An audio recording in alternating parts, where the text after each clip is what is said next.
in the difficult room to get to, fostering respect by companies for internet users' rights, and it's organized by the Rio Institute for Technology and Society and the Ranking Digital Rights. In today's world, internet products and services occupy a large part of people's daily lives, and the intermediary role of these vendors is very different from the traditional products and services providers for their interaction with the customers, as well as the regulatory relationships with governments around the world.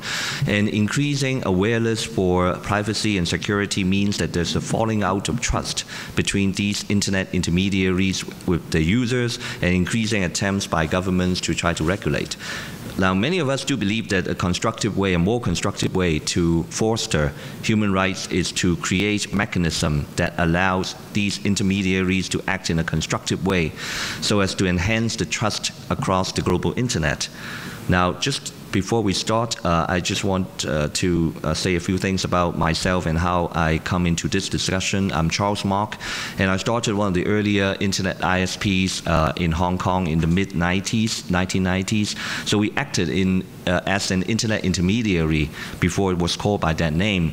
And later on, I sort of moved on to the civil society side by starting the Internet Society Hong Kong chapter and getting involved with the regional and large organization of ICANN for Asia Pacific until 2 years ago when I was elected as a member of the legislature in Hong Kong. So have a foot in the government as well. So I've seen these issues from different perspective. Now, 2 years ago, in fact, I started to ask my government to provide transparency figures in terms of personal data request and deletion requests to ISPs, as well as the nature of these requests. I actually get my government to answer me for 2 years in a row. But I actually had lesser luck when I come to the local and regional internet companies, despite the fact that global players, after the Snowden affairs revelations, seem to have taken on to produce their transparency reports one after another. So I have always been interested in figuring out how and what it takes to incentivize internet companies, global to local and regional, to be more transparent and to respect more user rights. So today we have speakers from different organizations, including civil society actors that are trying to come up with initiatives to standardize the way that corporate accountability as related to internet users' rights can be implemented, and companies with experience in dealing with users' rights on the front line, and speakers from government as well for their perspective. And I will introduce the speakers and their titles very briefly one by one when I get to them. But because we have a very large panel of speakers, I'll have to try to limit the speaking times to 4 minutes, because if I say 5, you will overrun anyway. So that's what we agreed on a couple of days ago, but we'll see what we can do. So before the order, we had a little bit of discussion before the start of the panel to figure out what order we should have our speakers speak in, and our decision is that we probably would want a civil society actor to try to frame the discussion in a broader way to start off the discussion, and then followed by some people on the private sector and then government. Now, so with that, we will start with Cynthia Wong, who speaks from Human Rights Watch. Cynthia?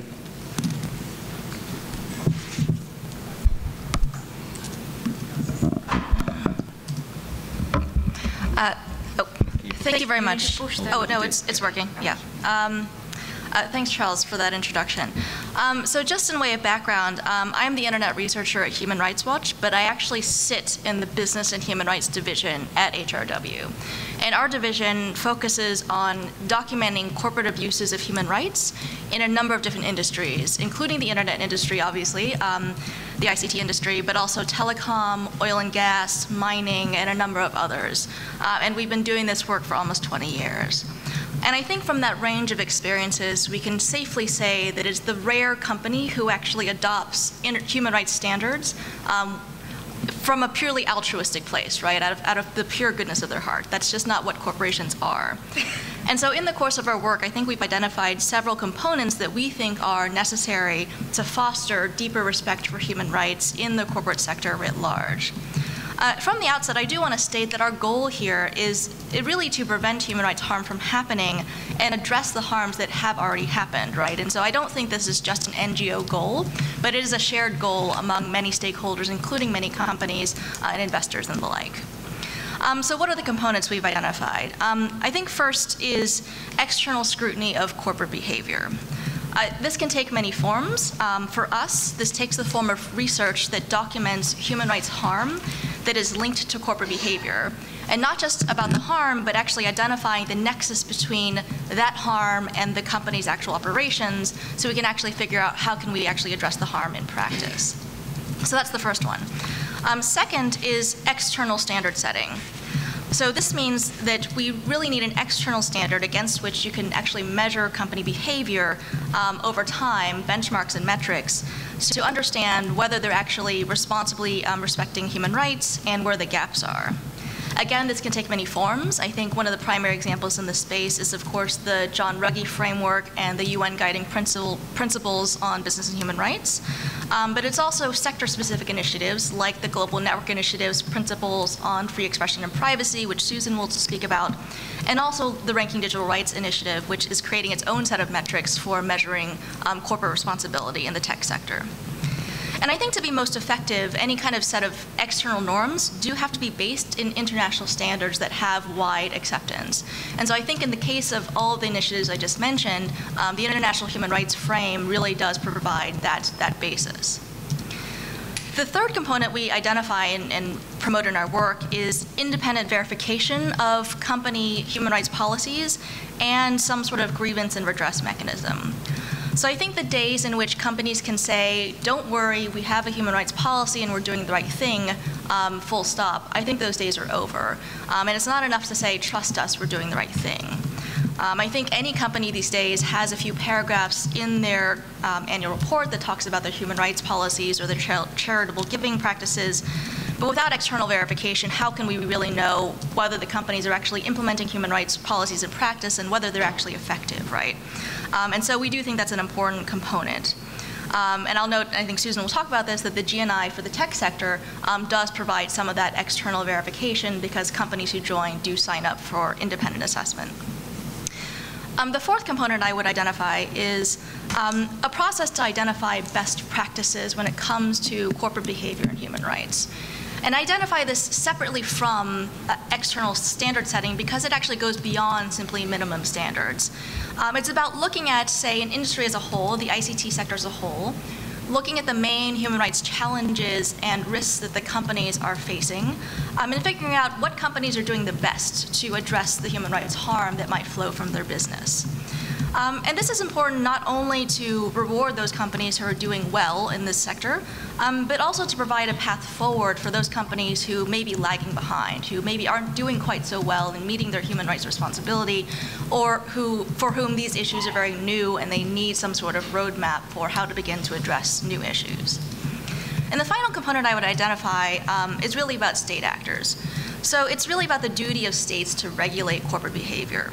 I think there are a lot of responsible companies out there who are thinking very hard about how to address their human rights responsibilities, but we all know there's a lot of companies out there who simply don't care. That when presented with a document, a report of ours that documents the harm that is flowing from their business, they simply dismiss it out of hand. And so that's why that corporate action alone will never fully address the problem of corporate abuses of human rights. And there is a clear role for states to enforce these external human rights standards through law and regulation by setting minimum standards that all companies must meet. I think that states already do this in many forms, for example, through mandatory reporting requirements or even export control regimes when it comes to export of dual-use surveillance technologies, for example. But I think a lot more can be done in this vein, and I think there's a lot of thinking about it. So I will stop there, and I hope I didn't go over. Thank you. Thank you, Cynthia. And after that, let's move on to look at a couple of specific cases from the corporate side. First of all, let's start with Anki Das from Facebook, who's responsible for the public policies in India and South Asia. Thank you. Good morning, everybody. I know it's challenging to show up at 9 a.m. in the morning on the last day of IGF. I'd kind of like to frame my comments in the following manner. I think you talked about shared responsibility. Yes, of course, it's a shared responsibility. Just like it's wrong to presume that all of private sector is evil, it is wrong to presume that all of the non-profit sector or the non-private sector is good. So I think what is crucial in these conversations is to have governments, at least from the internet sector side. It's very important to have governments on the table, the security agencies on the table, because that's where a lot of these conversations happen, in the contentious discussions happens in terms of demands which can constrain what we think of as open internet. So it's very crucial to sort of make sure that we have important government participation and participation of the security agencies in this discussion, for them to get sensitized as to what is the standard which we are talking about. So that was kind of my opening thoughts on this. In terms of what we as a company do, what Facebook does, and you talked about the transparency report. Our transparency report actually started before the Snowden revelations happened.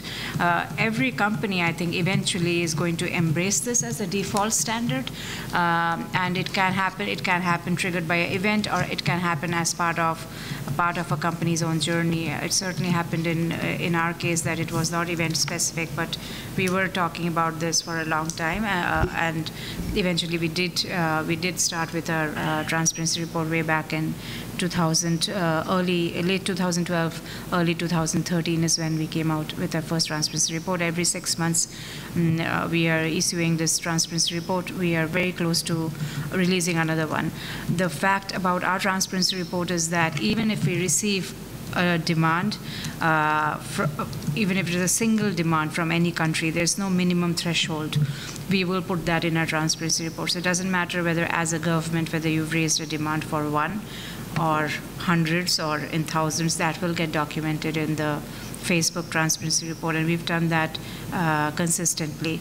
We've also introduced in the last transparency report the ranges of the content takedown request which has been received by Facebook, and we've made disclosures as to why those pieces of content have been taken down. And of course, there's a separate section dealing with user data information where in certain cases they've been complied with, in certain cases they have been not.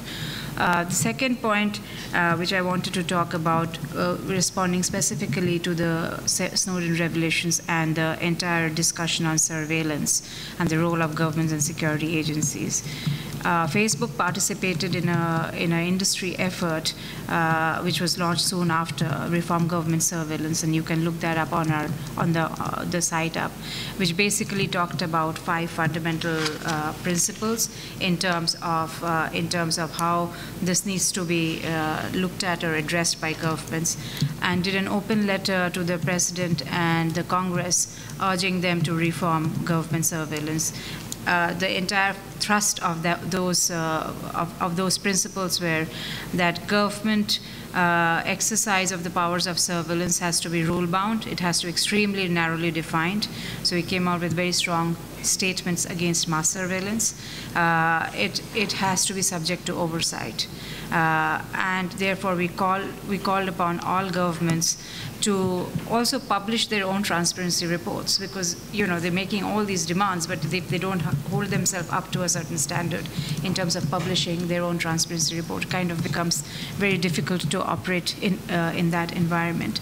So we really took forward that conversation at the highest levels as industry, as a private sector, to take up this position that this needs to be firmly on the reform agenda. This was the current mode of doing things, was just not on.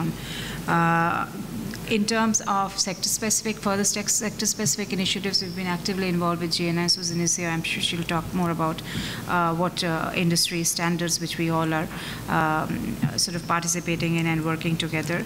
But I'd kind of like to end my submission with this point, like governments and security agencies need to be firmly a part of this discussion, because they also have to have a shared role in this shared responsibility matrix.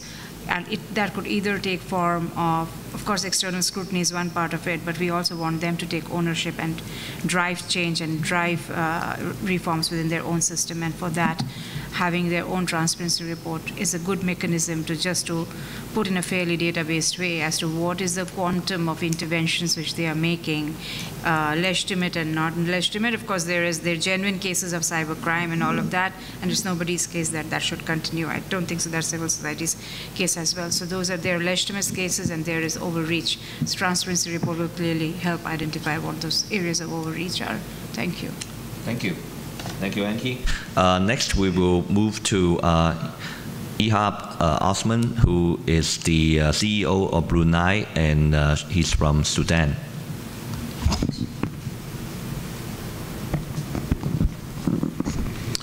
Good morning. Thanks, Charles. I would like to approach respect for human rights from a private sector point of view, from a slightly different point of view, to encourage it.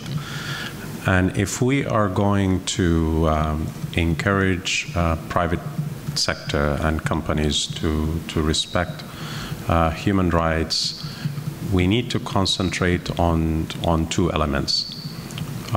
There is one element which is actual policies, procedures, and documented activities of companies, and these could be encouraged by a number of things that Cynthia has spoken about. For example, things like ranking digital rights, like having external standards put in place, whether by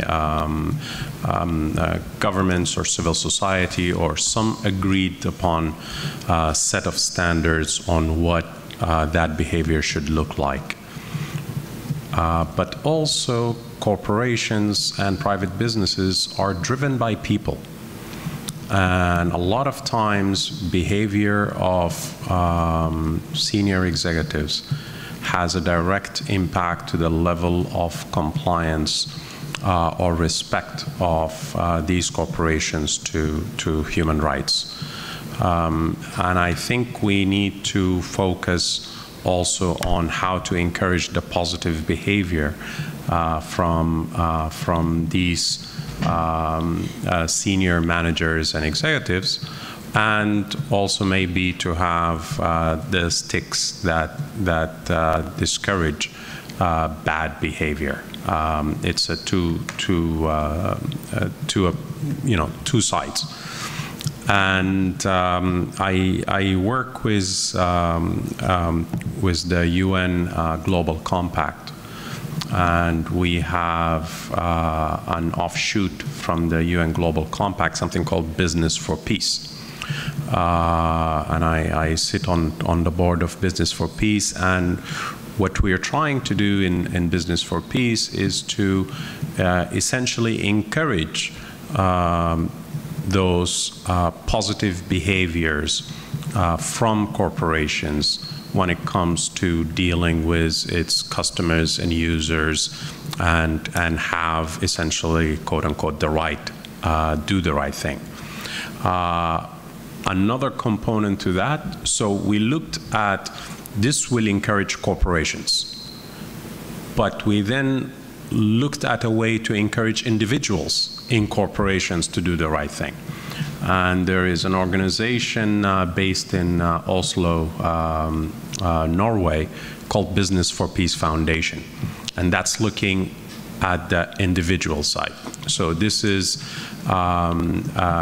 this foundation. It gives annual awards every year that we're trying to build it to almost be the kind of like the Nobel Prize for business, and it's again to individuals in organizations that essentially do the right thing.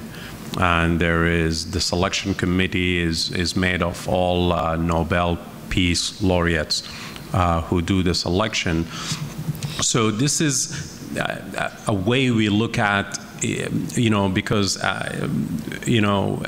as Cynthia said, there is no people don't necessarily always just, do the right thing, or you have to find ways to encourage the right behavior. There are people out there who are doing the right thing, and they are setting the standards for their industry or for their geography. It becomes on how we can expand these best practices to the rest of the industry or to other geographies. So we believe that by things like ranking digital rights, the different civil societies that are putting tremendous pressure on corporations to do the right thing and to also celebrate the right thing. I think we need to have a good examples out there for corporations, and then we put it as best practices that needs to be set by the rest of the industry and geography, and we need to do the same for business leaders and executives. Thanks. Thanks. Thanks, Ihab. And next, let's move to another actor in the private sector, Moaz Chakchok from the Tunisian Internet Agency. And I guess you probably have to also explain again that the relationship with government and as a company for your organization. Okay. Thank you. Good morning, everyone. It used to be an agency. It used to be a Tunisian Internet Agency because it was created in 1996 and the government was controlling the agency. And also it used to be the censorship machine for the whole Tunisia during the regime. And also the agency that monitored all the surveillance equipments during the regime. So what I want to highlight for this panel, it is that this agency now it is now an ISP, an IP transit service provider, and also the CCTLD and IDN domain name servers manager or registry. So the way that we did that is just because it is abusing human rights during the regime made us in a difficult situation at that time. I remember after the revolution, the first thing that I was asked about to abolish the ITI and to completely destroy all what we have done during the regime.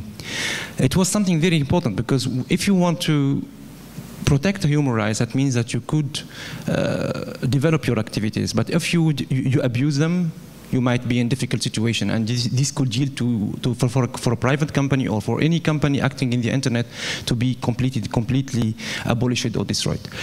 So for us, the way we did it is just not easy, because as Cynthia said earlier, she said that we won't come to people saying, okay, we are doing now the right things, trust us.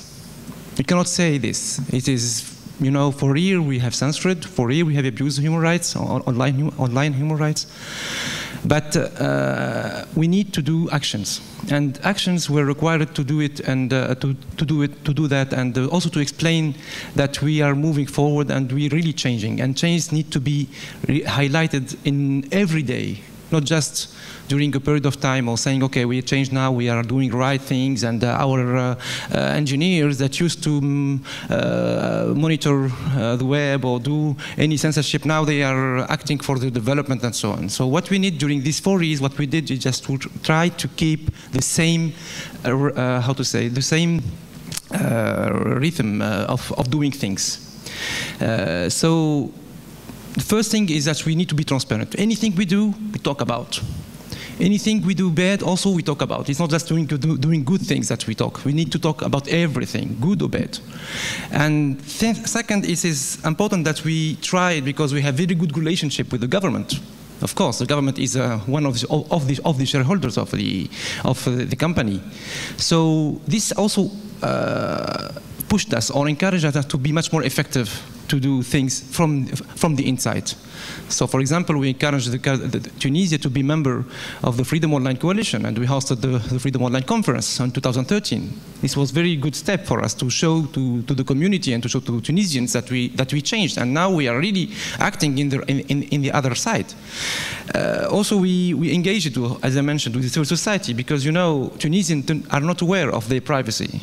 And of course now we talk about because there is this Snowden affair and all these leaks and so on, but at the time, after the revolution, people are only aware of the importance of to not censor the internet. But now they feel that they're concerned also with the other agency that the government created recently, which is the agency that will do the monitoring, which called the agency, the Technical Telecommunication Agency. So our job as a company, of course, is to have to provide the internet services to our customers and to manage the DNS and so on, and to build new projects with our partners. But also, it is important to engage with the community in showing them that we are respecting the human rights, because this is a real enabler for the development. And the last thing I want to mention about is about how to we engage also with the community by creating a 404 lab, which is an open innovation lab in the same place where the censorship machine used to be operated. So it is very symbolic, and we put some of the equipment there so people can come to see what the equipment that used to be censoring the internet.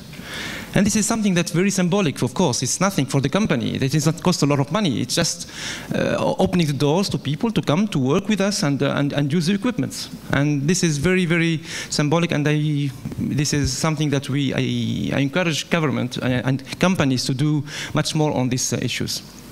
Yeah, thank you. I will reply later on. Thank you, Moed. It's very interesting, you know, the idea of having a museum for censorship, museum of censorship, right? But and the changing of roles. So changing from the private sector, let's move on to our next speaker, Alan Barr of one of our organizers, Ranking Digital Rights. Alan. Thank you, Charles, and good morning, everyone. So Ranking Digital Rights has been mentioned a couple of times, and I just want to explain a little bit more about what we actually do and what we can do in order to encourage companies to improve how they respect their users' human rights.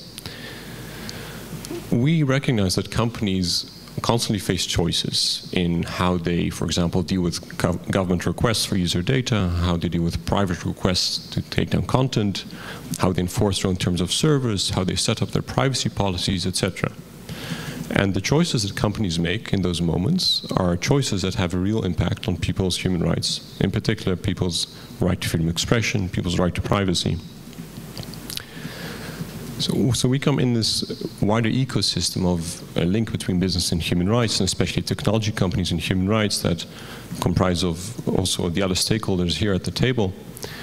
And what we try to do is our objectives are in that to set very clear standards that companies can adhere to, that give a succinct and precise idea of what the best behavior is that they should follow. And we also assess how they perform looking at these standards. So that a measurement of how companies perform will result in a ranking, which will list the world's major ICT companies on how they perform on these two specific human rights that I mentioned, privacy and freedom of expression. The idea of a ranking is something that has been in place for other business sectors and for other purposes. For example, there are rankings of how companies do on labor standards, supply chain issues, sustainability issues. But a global ranking on tech companies, on freedom of expression and privacy is something new.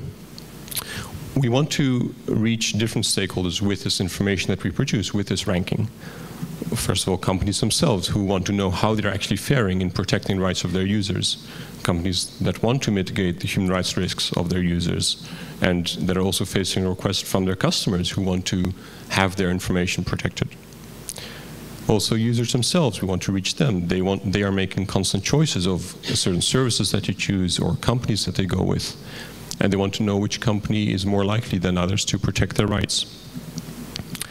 Civil society groups are organizing advocacy campaigns on these issues, but don't necessarily always have the data to substantiate that with a clear idea of how a company is performing. There are also ethical investors, socially responsible investors, who are making their decisions on what company to invest in, on human rights and other sort of standards, and we want to help them. We want to help inform them about how companies are actually doing. And then also governments who are making policy on business and human rights spheres, and we help them with the data to substantiate those policies. So in order to get that, we started about a year and a half ago, and we've put together a methodology presently consisting of about 43 indicators, so questions that we ask of how a company is performing. And with these indicators, and you all have on your table in front of you, you have a handout with a link to our website, rankingdigitalrights.org. So I encourage you to have a look there. We list all the indicators. There you can see what are the things that we are assessing of companies. And we will do a pilot based on the indicators that will be finalized in the coming month. We'll do a pilot in the coming months, and at the end of the pilot, we will finalize methodology that will lead to the production of a final ranking next year. So in 2015, we will do a ranking of about 40 to 50 companies in the ICT sector, specifically looking in this first phase at internet companies and telecommunication companies. In 2016, we will add to this annual ranking device manufacturers, network equipment manufacturers, software producers. And basically to have an annual global ranking of the ICT sector, of the major companies within the ICT sector, and showing how they perform on the right to privacy and the right to freedom of expression. So I look forward to discussion and to hearing your thoughts. Thank you. Thank you, Alan. Next, let's move on right away to the other organizer, another civil society actor from the Rio Institute for Technology and Society, Carlos Alfonso Sousa. Thanks, Charles, and good morning, everyone. So my quick comment here will be coming from a civil society perspective on an experience, a recent experience that we had in Brazil, and just to see what lessons can we take out of this experience. So I believe most of you know that probably Brazil has just approved this Internet Bill of Bill of Rights for the Brazilian Internet, which we'll call Marco Civil in Portuguese, but we could translate it as a civil framework for Internet rights in Brazil. And this process has been going on for 7 years now, and the legislation itself stayed for 3 years in the Congress, and before that we had some campaigns on this initiative, and we had almost 2 years of online consultations through the internet to get to the actual text of this legislation. But to delve a little bit on the issues that this specific law represents to us. First of all, and thinking how companies and how the private sector reacted to this whole enterprise, there is always this idea, and we see that all the time, and in conversations with private actors, which is the doubt about the regulation itself, because this Internet Bill of Rights is hard law in Brazil. It's a federal law, which means that it sits below of course, the Brazilian Constitution, and a judge can enforce every single provision of this legislation in a specific case anytime. So this bill of law started as a law that was very much focused on principles, and a couple of provisions that end up being enacted get into a little bit more details in some very fundamental human rights aspects. So the first concern that we saw in the private sector was it was a good idea to regulate internet or to regulate the relations that you have through the internet or not. So we saw that there is, of course, a natural, I wouldn't say fear, but definitely resistance to the idea of having a hard law to be the one point or the entry point for you to set the standards for the behavior of companies in a specific country, and in which way, or if even possible, for a hard law to set the standards in a very principiological way that would lead the way, that would lead the path for the forthcoming legislations and the forthcoming regulations. So the first concern that we saw the private sectors expressing that in Brazil was, is this the better way, the best way for us to deal with online rights in the country. And at the same time, I think by almost 2 years of discussion, it was quite clear that the option of having a hard law, it was something important for the companies itself, because it would give them legal certainty on what can they do and what definitely they cannot do. So not only to have a law talking about online rights in Brazil was good for the users, but definitely for the companies themselves. It would be important to have some legal certainty, especially because that was the very first piece of legislation that was being enacted in Brazil on those topics. And we pretty much see the same discussion going on nowadays in Brazil when it comes to the data protection legislation that hopefully one day will be issued in Brazil. And we see this discussion going on in which some private sectors react saying, maybe what could be better for us to live in the scenario in which there is some doubts on how far can we go on using this data, on treating those data, or it would be better to have a hard law on that as well, as we had with the Internet Bill of Rights, what we have with the Marco Civil. And just to give 2 examples, and then I finish this first remarks. Of course, there are some topics in which civil society and the business sector can agree on in the moment in which you are crafting a hard law, such as the Internet Bill of Rights in Brazil. And one point that ended up creating some, I'll say, agreement on both sectors was the discussion on freedom of expression and how to create safeguards for the ISPs inside this legislation in a way in which would create in Brazil something similar to the Communications Decency Act 230 provision that would create a safeguard for the ISPs to operate, saying that they will only be held liable if they fail to comply with a judicial order. So that would take away from the ISPs the burden of analyze every single notification that they receive and maybe be liable if they end up not complying with this in every single notification that they do receive. So that was a somewhat agreement on business sector and civil society on that point, that could be the way forward to regulate this balance between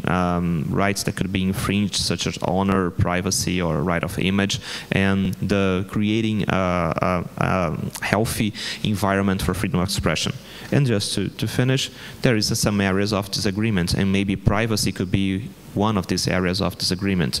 We have in the final text of the legislation a very large provision on privacy and data protection in Brazil. So I'm telling you, there's no specific data protection law in Brazil, but this Internet Bill of Rights deals a lot with privacy. And we have on Article 7 a number of rights that end up being connected to privacy and data protection. And one area of disagreement is in Brazil nowadays, to treat private data, you need prior and express consent of the user, which is something that we see nowadays, now that the Marco Civil was implemented, some concern in the private sector, how that will happen, how that will be enforced in the future, especially with Internet of Things and other things that could have in the future. How this prior and express consent will be enforceable, will end up being developing in the near future. So that will be my first remarks on the Brazilian experience, and thanks for that. Thank you, Carlos. It's very interesting, I think, for other jurisdictions to look at the example in Brazil of having the Bill of Rights. Of course, it probably also has to do with the legislative and constitutional frameworks of different countries, so they may deal with it in different ways, whether by such a bill or separate legislation. But anyway, we will move on to the next speaker from the government's perspective, and we will have Stephen Lowe from the UK government. He's the head of the Business and Freedom of Expression team, and that's very interesting because I didn't know that, and Stephen said you have 2 jobs, but how nice would it be if these 2 jobs can really be merged into one, so business and freedom of expression can be one job. Stephen. Thank you. It'd be even nicer if they came with 2 salaries, but they don't. It is quite nice for me to be speaking here because, as you say, I cover 2 areas of our human rights policies. We have 6 thematic priorities in the UK for our human rights work, and my 2 are business and human rights and freedom of expression, and they don't often, or they don't overlap as much as we thought when we put them together. So it's quite nice to have occasions like this where they do come together.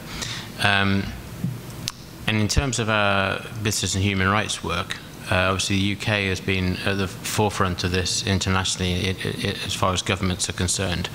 And yesterday was the anniversary of our first year since we launched our National Action Plan on Business and Human Rights, which was the first plan of its kind to set out really the obligations a government had in helping business to respect human rights and meet its responsibilities. It's a very short framework document, and we're committed to reviewing it again next year, which is kind of a short timescale for something of that type. And whenever we've looked at focusing our work, or whenever I've been in other business and human rights contexts, it's the ICT sector has always come up as one of the priority areas, one of the areas to concentrate on, which coming into business and human rights may not have always been obvious, because we tend to think of human rights impacts in particular. We look at extractive industries, we look at retail industries and production industries rather than ICT. And one of the challenges, I think, in the ICT sector is that you have the supply chain. When you look at your risks and human rights impacts, your supply chain is almost reversed. So if you're looking at someone who's producing an item of clothing, someone who's making a t-shirt, you're looking at where they get their materials from, the rights of their workers, the supply chain that gets to the product. And once they sell that product, their interest finishes, in a sense. It's unlikely that someone's going to take the t-shirt and use it for human rights abuse. Whereas in ICT, you can have a very short supply chain to actually produce the product, especially if you're talking about applications and software. But your human rights impacts can be after you've supplied your good, and that makes it very challenging for companies, I think. So one of the things that we've been working at as part of we have 20 commitments, just coincidentally, a nice round number. We have 20 commitments in our action plan, and one of those is around the ICT sector. And so one thing we've been working on with private sector and with civil society is developing guidance which helps companies to assess their human rights impacts and to do due diligence, particularly about going into new markets or producing new products. And we're hoping to launch that very soon. I was hoping it would be this month, but certainly in the autumn. And more generally, we work closely with business around a due diligence approach and a risk assessment approach. So that's through things like our overseas business risk service, which advises companies going into new sectors or new markets on what those risks are. And then throughout our network of posts around the world, we have people there who are able to advise companies on the particular risks of their market. I'll finish fairly quickly because I'm having 2 jobs and two thematic areas, and trying to get that into 4 minutes is quite a challenge. But if I can just pick up on some of the things that have been said already. We've talked a little bit about companies. We tend to think of companies in a sort of, almost as a personality, and whether they are evil or altruistic or whatever. I mean, I forget sometimes that companies are made up of people, and people operate in the same way or have the same values, whether they're in a company or whether they're in an NGO or in government. So I think we have to be careful about being too broad brush in our approaches to that. But I think one of the things that came up usefully today is a lot of talk about standards, about external standard setting and verification, and all of this comes back to credibility and risk management. I think it's the big driver for companies, I think, is around protecting their product and their risk. And if you promote external verification, external standards, you have two impacts from that. One is to promote the level playing field, to enable companies to understand their obligations and to operate in a way which is consistent with their competitors, and that's always a concern for industry. And the other one is to give it credibility, because a company that regulates itself and assesses itself will never have the credibility that an external verification system will have. So I'll leave it there, and I'm happy to come back. Thank you. Thank you. Thank you, Stephen. Finally, let's move on to Susan Morgan from GNI Global Network Initiative, and wrapping up the views from different angles. Susan, please. Thanks, Charles. So I'm Susan Morgan. I'm Executive Director of the Global Network Initiative, which is an initiative that started really about 5 years ago. Was launched 5 years ago, and was very much in the standard-setting mould for protecting and respecting free expression and privacy rights of users around the world, users of technology. We bring together technology companies, human rights groups, investors, and academics. I think I have the unenviable task as the 8th speaker of trying to find things that haven't already been covered. So I'm going to just talk a little bit about a few examples from a GNI, from our work's perspective, to give some sort of colour to how companies can protect free expression and privacy, and the sort of things that we've learned through our work over the last 5 years. The first thing I'd talk about, I think in terms of what companies can practically do, is to commit to how they're going to respond to requests that they receive from governments. So from a GNI perspective, we created a set of principles and guidelines based on international human rights standards, which are in the public domain. And they really cover two things. They look at the sort of policies and systems and processes and procedural steps that companies can put in place to think about free expression and privacy in the course of how they do their business. So, you know, if you're going into a new market, what's the due diligence that you should take? You know, the carrying out of human rights impact assessments, the making sure that you have an escalation team in place or process in place, so that if a request comes in that looks, you know, that looks as though it could have a particularly serious impact, like for example, you know, a request for a network shutdown or something of that order, that there's a mechanism in place for decisions to be made within the company. So that's the first sort of set of issues that GNI's principles cover. The second is very, very specific about what do you do when you get a government request. Because if the first one is about thinking about free expression and privacy in the course of how you do your business and mitigating risks as you find them, the second is about you will inevitably receive some government requests. So, you know, what do you do when you receive those requests? So it's very, very specific things about making sure that the request is narrowly interpreted, making sure it's come from an authorized official, making sure it follows due process in that country. So some very, very practical things. I think the fact that companies who are members of GNI make that commitment publicly to our principles, and that the principles are public in themselves, is important. Certainly we know from conversations that we've had with our member companies, sometimes it can be really helpful for a company when having a conversation with a government to kind of take hold of the GNI principles and say, we've signed up to this publicly. So when they're being asked to do something, it's one of the ways in which they can push back if a government request is overbroad, is by saying we've got this public commitment to meet this standard. I think the second thing that I would say from a GNI perspective is it's important for companies to agree to be assessed, or to have some verification of whether they're meeting the commitments that they made. I think this is important.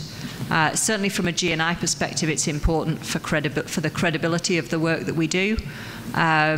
I think it's important for the non-companies at the table to have a mechanism to ensure that the companies that are in GNI are living up to their commitments. But I think it's also important from an external perspective, because it gives people who are outside of GNI and, sort of users around the world, they can see whether from the view of GNI's board, whether the companies are meeting the commitments that they've made. So I think in terms of kind of trust building, as I say, not only for the initiative, but also for what the companies are doing, it's an important step. The third thing I would say about what companies can do, and I think this is sometimes hard, which is to agree to work with others on the issues that they're facing. So certainly within GNI, we know that on the sort of learning part of the work that we do, the kind of trusted relationships that we have within GNI are really important in setting the kind of groundwork for enabling the companies and the non-companies around the table to have frank conversations about whether it's particular issues that are in the media about a specific company, the Snowden revelations of the last 18 months or so, whether it's sort of specific trends that members raise, whether that's from things like content takedown issues, intermediary liability. I think to have that sort of forum, which we would describe as a kind of safe space, where companies can work with other groups with different expertise to help sort of build best practice and look at sort of company responses to government requests. We think that's a really important aspect of what we do. And then I think the final thing I would talk about, and again, I think this has already been covered, but just to give a couple of examples from a GNI perspective, the laws and regulations under which businesses operate are set by governments. So coming together with other stakeholders to advocate for change in the policy and regulatory environment, I think is a really important thing that companies can do to try and sort of foster the protection of rights. And I would highlight, I think Anki talked about this, the importance of government transparency about their own practices, and certainly from a GNI perspective, at the moment we're engaging with a number of governments to advocate for government transparency reporting, particularly around sort of surveillance and content takedown practices. So those are the four things that I would highlight, as I say, the sort of committing to a set of principles and guidelines that are public, agreeing to be assessed, sort of actively participating in sort of shared learning with other stakeholders to help build best practice, and then finally sort of working to advocate for change in the kind of regulatory and legal environment. So, Charles, I'll hand back to you. Thank you, Susan. And we've heard from all of our 8 speakers, and I think it seems like there is at least a consensus that this is an issue that companies would have to deal with, at least for the ones who are here. We cannot say for the ones who are not here in this discussion. And that's always my question, how to get the other actors, the other private companies, private sector, the rest of it to come in. But on the civil society side, obviously, many organizations are trying to do different things to try to set up standards and initiatives to try to bring more private companies into the table. But admittedly, these efforts probably are still in their early stages.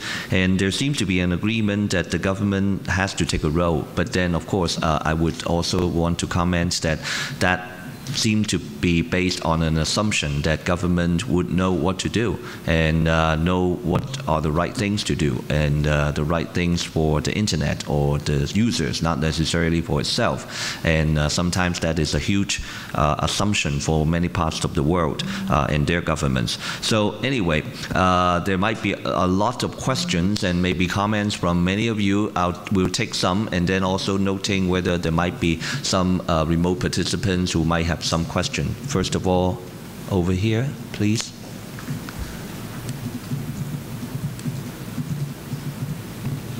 Oh. Okay. She's coming to you. Thank you.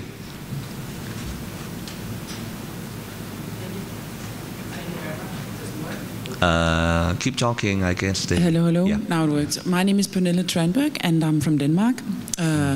Thank you for very, very interesting presentations. I have a lot of questions, but I'll start with Facebook and GNI. Do you see other issues when it comes to human rights which has not to do with government surveillance? For example, GNI, I mean, you could be more transparent about how your companies are selling location data. I would love to hear about that as a user. And Facebook, you live on dealing with our privacy. Maybe you could define what is privacy to you, because a lot of people seem to think that you can't actually be private at Facebook. So your own dealing with data would be of great interest, not only how you deal with government surveillance. Okay. Susan and Anhit, can you... Susan? Yeah, sure. So GNI was set up very specifically to look at how do companies deal with government requests. So the sort of consumer privacy angle is something that's outside the scope of what GNI does. You know, as I say, we're very specifically about what do you do when you get a request from a government.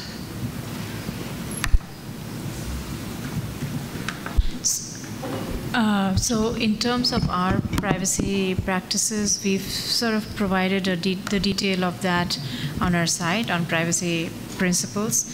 And what is core to us is what you sign up on. It's an opt-in model, right? You know what you're signing in for, and as users, we are sort of expecting that we've made the disclosure how the data will be used, how it will be handled, and if you're opting in for that, you sign up for that. So I think as a company, what we are pushing is disclosure in terms of what our data handling practices are, and we think that is an appropriate mechanism to put that out so that people know what they're signing in for. So accountability, you control your data, right? So we are holding ourselves accountable by putting out our data handling practices, and we're putting our users in control. In fact, we've made the transition from calling our monthly active users to monthly active people, because we recognize that people are at the center of this, and that's also the reason we do that is also it's about to bring in now about an internal culture change and appreciation that these are real people that we're talking about. So there is that appreciation within the company also, that disclosure of these practices through in our terms of use, in our privacy principles. I don't know if you have seen today we are running this, and we did a newsroom post also where we basically said, do a privacy checkup, and basically, you know, all users can go to their account settings and review what they have signed up for. So I think we're putting users more and more in control by making them aware, and two, also giving them tools and, you know, nudging them to look at, have you reviewed your settings, etc.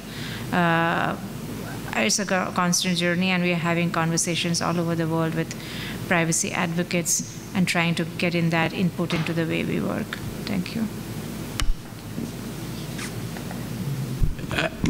I just want to, when it comes to governments and companies' use for data, I come from a part of the world where most citizens will be most afraid of the government and their handling of the data, because some practical or some really nasty things could happen to you based on how the government sees what you're doing online or in other business activities.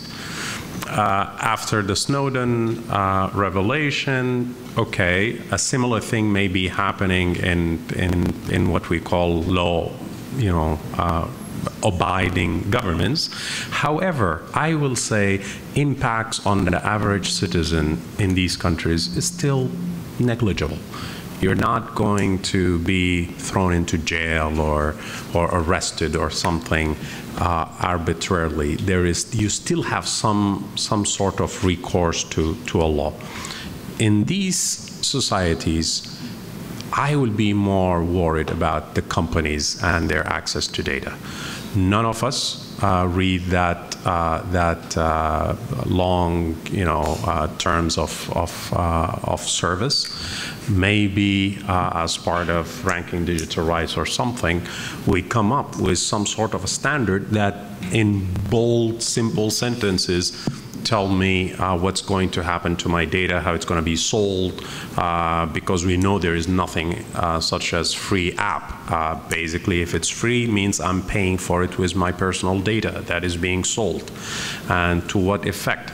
So I think this is clearly an area that is going to impact us more and more. And yes, companies could say they're disclosing it, but they're disclosing it in such a manner in service terms that practically nobody looks at it. And most average users are really not aware of these practices. So we need to come up with some better way of educating the average user of what happens with their data, especially when you're using free apps.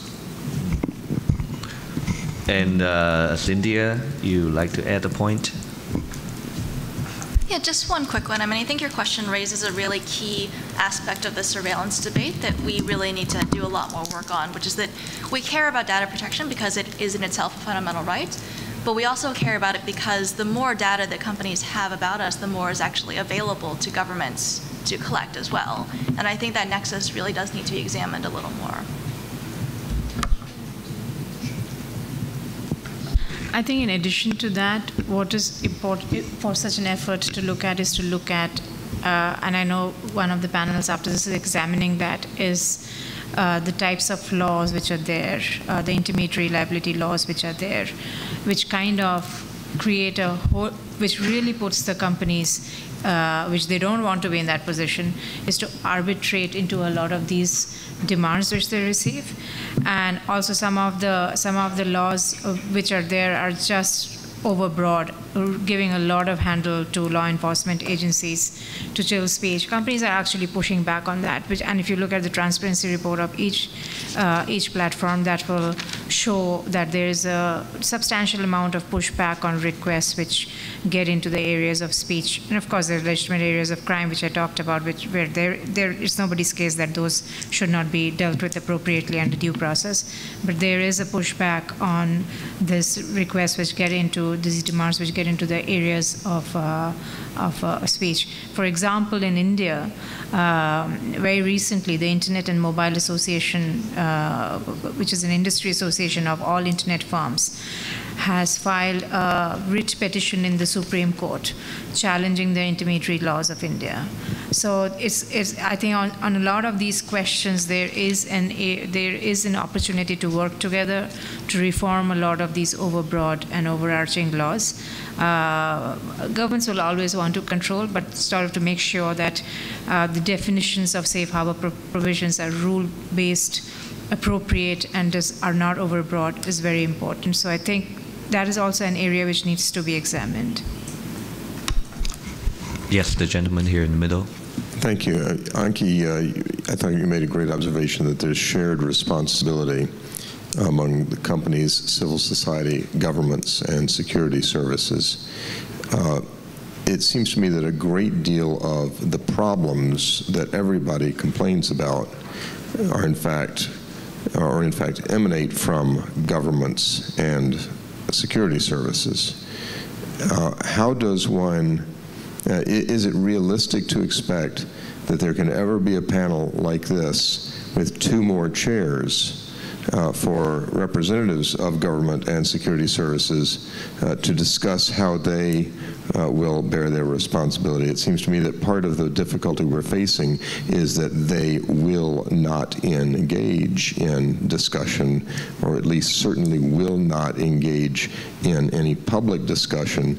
And what future is there for any serious multi-stakeholder progress on these fronts if a key stakeholder will not participate? Yes, can you also quickly introduce yourself? Well, I'm Andrew Bridges from Fenwick and West in San Francisco. Thank you. Anki or anybody else? I completely agree, because I mean that's the missing part, right? Like if they are not in the room, then the conversation is not going to be completed. So Bertrand is here, I think, in the audience. He may share some perspective because he's been going around the world over the last 2 years. And when he did come to our region, we did have law enforcement officials at very fairly senior levels participating, and people from government participating in a closed-door meeting under Chatham House rules, where civil society was there, where private sector was there, government was there. And it was interesting to hear their perspective also, where particularly from the counterterrorism perspective, because the region where we are is a very difficult region. There are legitimate concerns of regional security. The same thing in the region in which we are sitting here in Middle East and Africa is ISIS blowing up. There's a whole lot of other activity which is happening.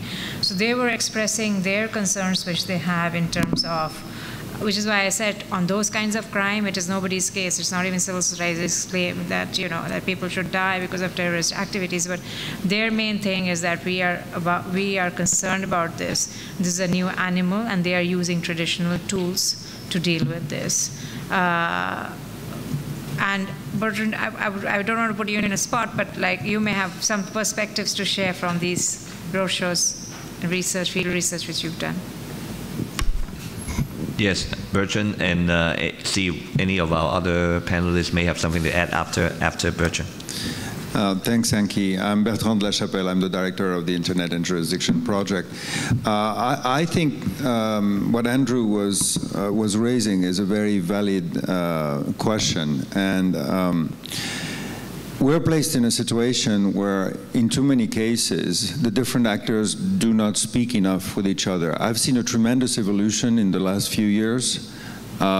First, by fostering the debate and the dialogue between the civil society groups and the companies, which usually were at odds with one another. There's a general need to transform the problems that people have with one another into problems they have in common. And one of the challenges that they all have in common, governments, including law enforcement actors, civil society and the private sector, is that there are no common shared norms and procedures, to pick what Susan was mentioning, to organize the interaction between this triangle. At the national level, it's the national framework, and it's difficult to manage. There are, as was mentioned, very different situations regarding the behavior of governments and so on. But the fundamental problem, and why we address this at the Internet Governance Forum at the global level, is the interaction that is increasingly going between those actors across borders.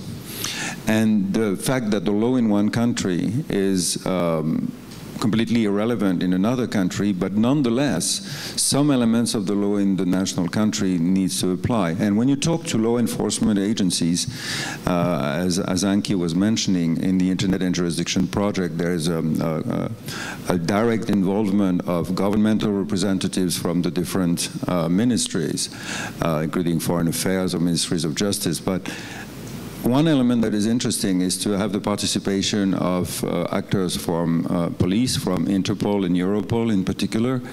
And when you talk to these people, without betraying the Chatham House rules, when you talk to actual law enforcement people, I can tell you how frustrated they are to see the whole debate about surveillance, where basically things are accessible to certain types of actors through those means, whereas on a daily basis, when they need cooperation at the international level, they are completely unable to have a right cooperation, even when the requests are absolutely justified and so on.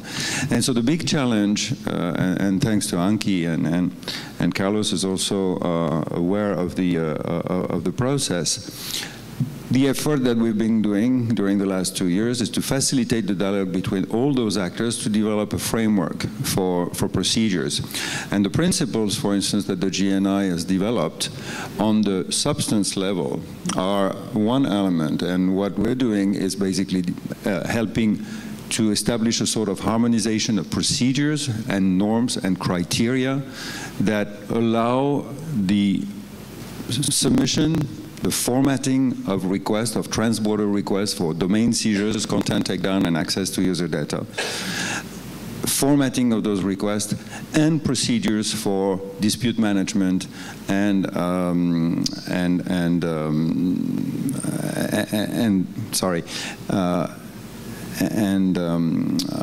identification of how the workflow of decision making is being done inside the companies. So I fully agree with Andrew, and the dialogue involving the law enforcement agencies is an extremely important element. Yes, actually, OS has something to add, and then Susan and Carlos. Yeah, I just want to highlight for Bertrand that I had the experience to talk to law enforcement during 4 years while I'm in charge of the ITI, and those people are love to talk about their activities and how it's important it is important for the national security and all those issues. But the problem is that they're coming they're coming from a world where there is no openness in their mind. So they don't think they need to be open to the society. They don't think that it's relevant for them to talk with private sector or to other government officials too. They are really in a closed world. And I think that we need a lot to do in this field, because all that those people need is just to find a very efficient mechanism. It's not just talking or maybe reforms. They don't care about that. All they need is they have a solution to their problems. If they want, for example, to identify something on Facebook or on Google or whatever, they want to be efficient on that very quickly. So talking to those people is also highlighting how to implement and how to solve their problems efficiently. And what is important also to mention is that we need, of course, to encourage the government around the world, and through a global project, and I think you have many ideas on those issues, that we need to implement something very efficient. And if you want to take part of this, you need to make to be much more involved with the debate, including law enforcement people, the judges, and all those people who work on this field. So just three reflections, really. The first one, we've tried a number of times to have conversations with law enforcement and various agencies, and it's incredibly hard to get them in the same room. So totally agree with you on that. I was thinking about it from a company perspective, and so for GNI, what we're looking for from our member companies is consistency with the sort of policies and practices that the companies have and the way in which they're implemented in the business. And it strikes me that what we have at the moment exposed in some governments is inconsistency between what's going on domestically and what is said internationally. And so I think, the challenge is, how do you get that kind of consistency, and a coordinated approach, which obviously, as I say, is very much what we look for from member companies of GNI. And then I think my final point would just be that I hope that the Snowden revelations of the last 18 months make it kind of force the debate. But my fear is that it's almost the most difficult time to try and have the debate. Because I think, agencies around the world will be on the defensive about what's been revealed, and sometimes that's harder to bring people to the table at that time. So very quickly, so maybe one dimension that I think it's important to highlight from Bertrand's comments on laws that may trigger or hinder interoperability between jurisdictions, and that will have huge impact on how companies can respect users' rights, is this whole idea that, and that I would say targets mostly US-based companies, which is since you have those globally rendered services and apps that can be downloaded like everywhere in the world, and services that everyone in the world can use, you are not only exporting tools and apps and services, but you're but you're also exporting legal concepts, standards, procedures, understandings on how a specific fundamental rights, or if I may say human rights, may be interpreted here and there. And that could create a real challenge, not only for legislators in the domestic level, but for judges as well. And we see the debate pretty much with the standards for freedom of expression in the US being higher than in some other countries. So when you use a certain tool or you download a certain app, you're not only using the technology itself, but you have embodied into the technology legal concepts, legal standards that would be enabled by the app or by the software or whatever. So I think this is an important mention for us to take into account. Actually, I have a point I want to respond to what Susan said about the difficulty of getting law enforcement into a room. I don't know whether other friends have tried in their jurisdictions, but at least I myself, in my role as a legislator, I have been able to at least get them into the same room. And I wonder whether or not you have seek the help in your countries and so on, or in different countries, of politicians and legislators, because at least they sort of have, whether they be on the ruling side or on the opposition side, at least they probably have a sort of a role to play or some sort of power, if there's any, to at least try to facilitate a discussion. And at least in my case, we've been able to get the police to try to come up with at least a standardized form for the service providers to handle their data requests and removal requests and so on. So I wonder whether that's also something that has been tried in other countries and to what level of success or not. Okay, any other speaker or any other questions from our audience, and any from our remote? No, not yet. Let me allow this lady over here to ask the question first, and then we can come back to you.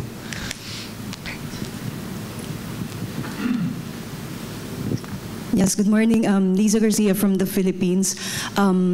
It's good listening to discussions about how private companies can also get in and sign these principles of human rights. I wish you could also help us reach out to local telcos, local ISPs in our own countries, so that they can also be encouraged to sign these principles.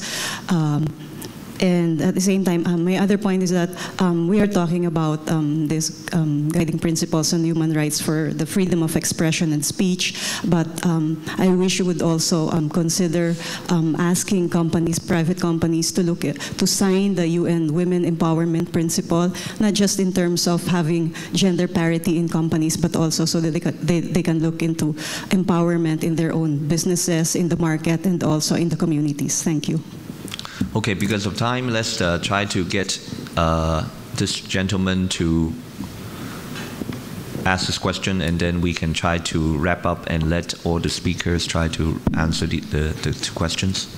Thank you. It was actually answering your question whether you had, someone had experience in talking to law enforcement and politicians regarding surveillance. And I believe it was Cynthia at the beginning of this panel that said that it is important for a company to have a policy based on which then the company representatives can act. And for my company, Telia Sonera Telco, we are working based on the industry dialogue guiding principles and our own company principles on how to protect freedom of expression and privacy. And based on those principles, our management travels throughout the geographies that we are present and meets with high-level representatives, ministers, etc., and actually raise, in some of these countries for the first time, the issues of freedom of expression and privacy in our point of view, which have been established in this policy. Good, good. Thank you. Okay, let's see the question before that, how to get some of the local companies get into act. I don't know, Susan, Alan, particular, do you have anything to say about that? Alan? Or any of our other speakers? So, the idea of having local companies to engage with these principles, I'm sorry, I can't see you entirely. And in the Philippines in particular, I'm glad that you're bringing this up, because it is really important that we're not only looking at the big, most well-known companies that deal with these issues, but that we also engage with local companies. And for example, what we've tried to do with ranking digital rights when we set out these standards of which companies should adhere to, that these are standards that all companies around the world should be able to adhere to. So I would encourage you to look at our methodology, to look at our indicators, and to perhaps see if you can apply that in the local context of the Philippines. I know that in Southeast Asia, for example, Thai Netizen Network has set up an assessment of companies that are operating in Thailand to look at some very specific issues with regards to how they secure the data of their customers.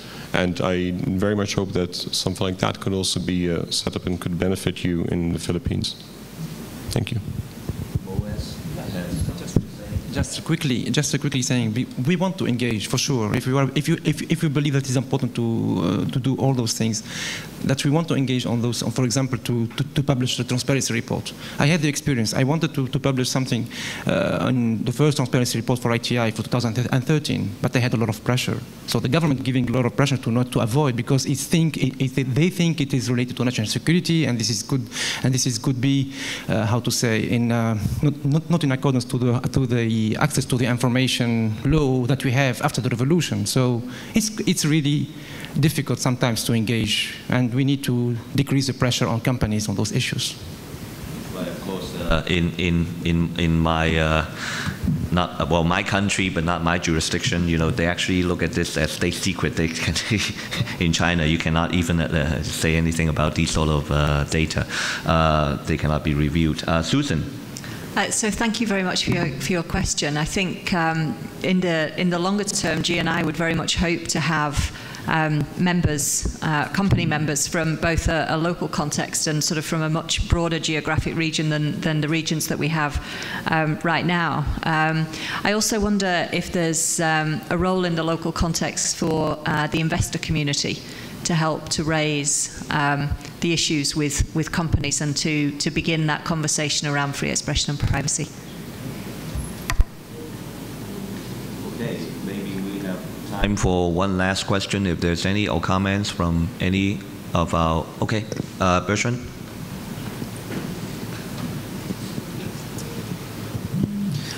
Yeah, just a quick comment on what Moez Chachuk was mentioning. He's absolutely right on the desire of efficiency, and it's not to contradict, but there's an additional dimension that is the counterpart, which is due process. So the tension is the combination of finding something that is not the current situation, where you have either something that is efficient but so informal that there's no due process, or something that is so rigorous in due process like the MLAS, but that is totally inefficient.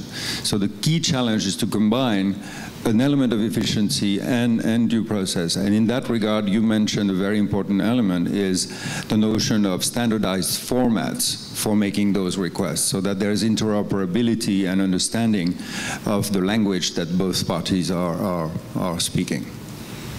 Thank you. Why don't we let our speakers have a very short, quick wrap-up of what their thoughts might be going forward from now until the next IGF or the time forward in your particular view. If we're talking about this issue about respecting companies to respect internet users' right. Anyone wants to give their final thoughts? Thank you. Yes, please.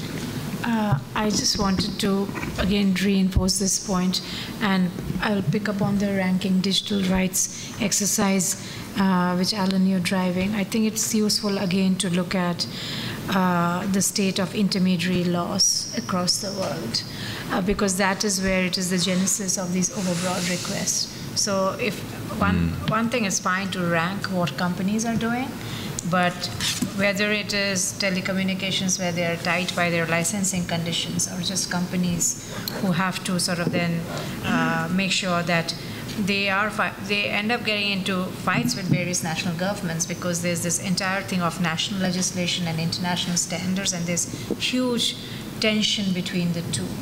I'm just thinking that ranking digital rights could be a place which also looks at this gap analysis, plus also use the ranking as a mechanism to put the spotlight on the role of governments and their legislative function in terms of creating just bad laws. And I think not enough has been said on that. So maybe if the ranking exercise could be expanded to cover that as well, it will be a good thing to do. Okay.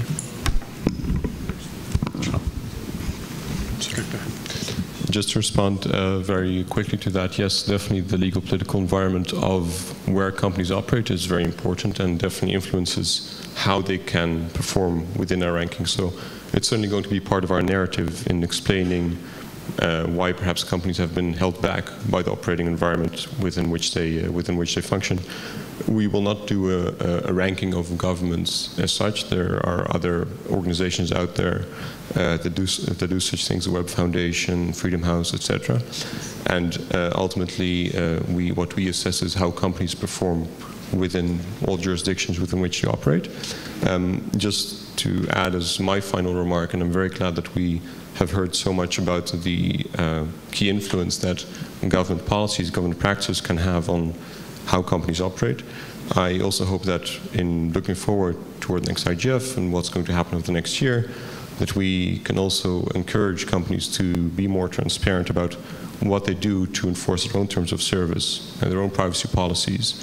Because while we have seen a lot more transparency on parts of all sorts of companies, and that's a wonderful step forward and a very important step forward, one aspect that so far has been largely missing is more transparency on enforcement of their own terms of services, their own content takedowns, etc.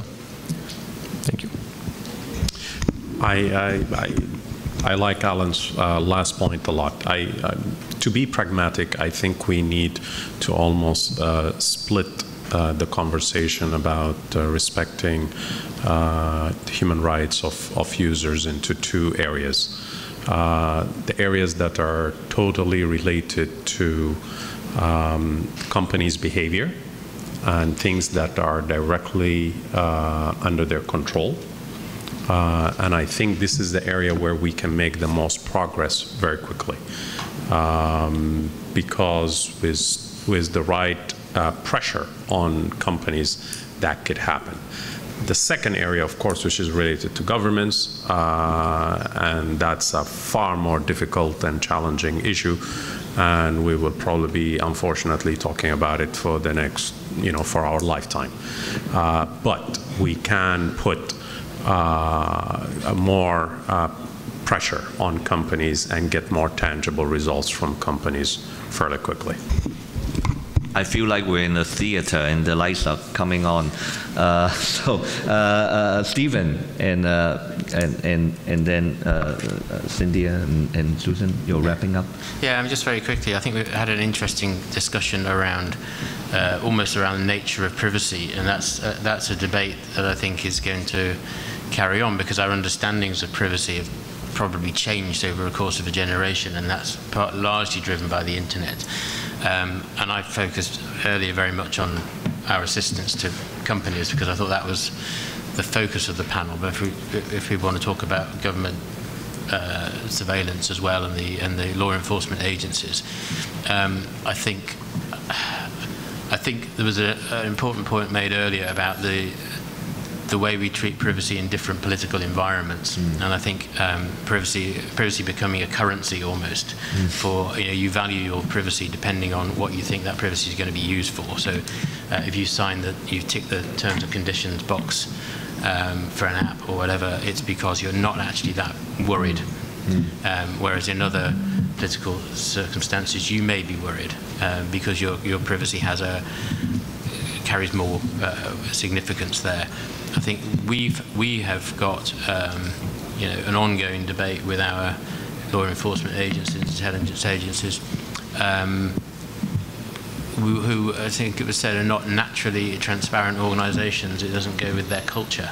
That's not why they exist. They don't exist to promote human rights. So it's kind of my job to be making sure they are consistent with human rights. But within the UK, we've got a review now of our data retention laws, which we've announced, and that's going to run up until 2016, and will be open and with civil society participation and company participation, and a very open discussion. I think you make a distinction between getting into the details of the type of information you're looking at, and the systems for gathering it, and the oversight mechanisms, the rule of law. And I think we're very keen to have that discussion around rule of law, transparency, oversight, etc., and would be very keen for other governments to be doing the same sort of thing. Cynthia? Just a quick response to some of the points. I totally agree that we need to look at governmental laws that are making it more difficult for companies to be responsible when it comes to rights, right? So laws that are forcing companies to assist with censorship and surveillance, I think that's really key. At the same time, I do think companies need to own up to their own efforts to oppose regulation of their conduct. So we've already talked about data protection efforts. I think we've seen efforts from companies to oppose data protection regulations that would actually protect user rights. But also things like net neutrality and general regulation of their human rights due diligence. We see a lot of companies opposing these laws, and I think companies need to own up to that. And finally, the last thing I would say is, we joined the GNI in order to get better insight into the companies who join, like their behavior and their records on human rights. But there's a huge universe of companies out there that have never engaged with the GNI, that have never really engaged in forums like this on their human rights responsibilities.